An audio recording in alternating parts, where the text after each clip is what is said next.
नमो श्रेयोतिराजाय विवेकानंद सूराय सच्चिदा सुख सारूपाय सामिने तापहारिणे।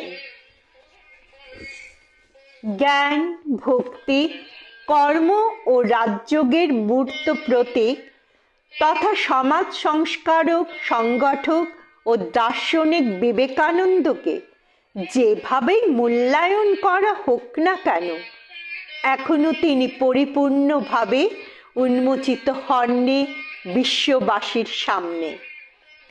সর্বোপরি বিশ্বমানব বিবেকানন্দ মানব জাতির বিবেকে যে আনন্দের জোয়ার আনে হৃদয়কে স্পন্দিত করে তা স্পষ্টতই চিরন্তন। প্রশ্ন উঠতে পারে যে বিবেকানন্দ গৃহত্যাগী সন্ন্যাসী, তাহলে সংসারের বিশেষ করে মানুষের সমস্যা দুঃখ কষ্ট কিভাবে অনুভব করলেন? উত্তর একটাই, তিনি ব্যতিক্রমী মহাত্মা। মানুষকে বিবেকানন্দ এতটাই ভালোবাসতেন আর সেই প্রেমের প্রাবল্য এতটাই ছিল যে মানব পুজো তার জীবনের মূল ব্রত ও কর্মযোগ হয়ে উঠেছিল। ফলশ্রুতি রামকৃষ্ণ মঠ ও মিশন। এই প্রতিষ্ঠানের মূল লক্ষ্য হল man making, nation building and world moving. বিবেকানন্দই বিশ্ব সভ্যতার প্রথম ও সম্ভবত শেষ দার্শনিক যিনি ভাবতেন মানুষের মধ্যে দেবত্ব প্রথম থেকেই আছে, তার বিকাশই ধর্ম।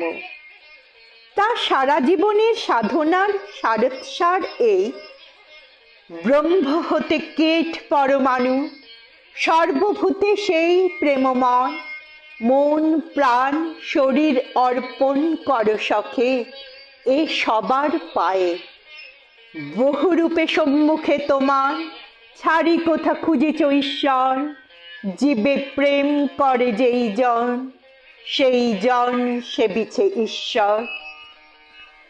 এত বড় কথা আর কোনো চিন্তাবিদ বা সমাজ সংস্কারক বলেননি কোনো দেশে কোনো কালে।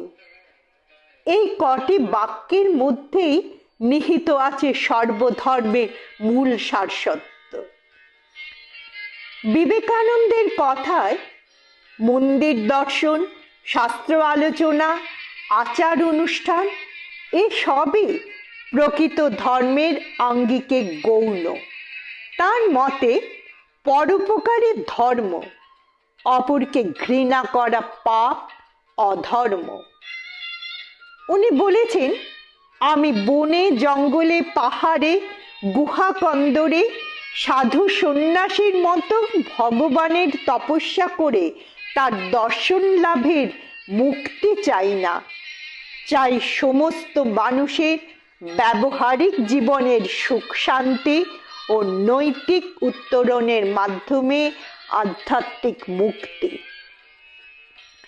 প্রকৃতপক্ষে তার গুরু শ্রী রামকৃষ্ণ ও মা শারদার ভাব ও বাণীর ঘনীভূত রূপ বিবেকানন্দ। শ্রী রামকৃষ্ণ ও মা শারদা হলেন ভারতবর্ষ তথা বিশ্ব সভ্যতার হাজার হাজার বছরের যে সংস্কৃতি ও আধ্যাত্ম সাধনা তারই ফসল। আর তাদের জীবনাদর্শের উপর ভিত্তি করে গড়ে উঠেছে আধুনিক সভ্যতার ঋত্বিক স্বামী বিবেকানন্দ।